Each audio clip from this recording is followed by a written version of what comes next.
নিজেকে ভালোবেসে ফেলাটা ভয়ঙ্কর রকমের সুন্দর।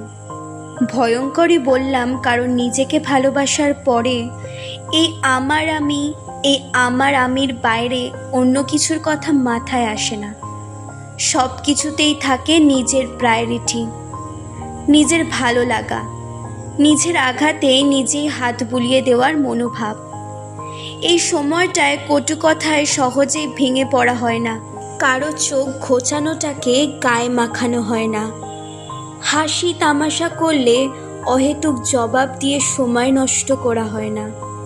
তখন নিজেকে ভালো লাগে, নিজের হাসি অপার্থিব মনে হয়, নিজের দিকে আয়নায় অপলক তাকিয়ে থাকাটাও হয়ে ওঠে একান্ত ভালোবাসার অনুশীলন। মধ্যরাতে নিঃসঙ্গতার নীরবতার মাঝে নিজেকেই সঙ্গী করে আকাশ দেখো, তারা গোনার ফাঁকে ফাঁকে মনে হয় পৃথিবীর সব সান্ত্বনা এই আমির মাঝেই যেন লুকিয়ে আছে।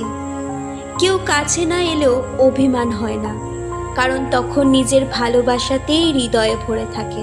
অপেক্ষার চেয়েও বড় হয়ে ওঠে উপস্থিতি, নিজের মধ্যে নিজেকে খুঁজে পাওয়ার উপস্থিতি।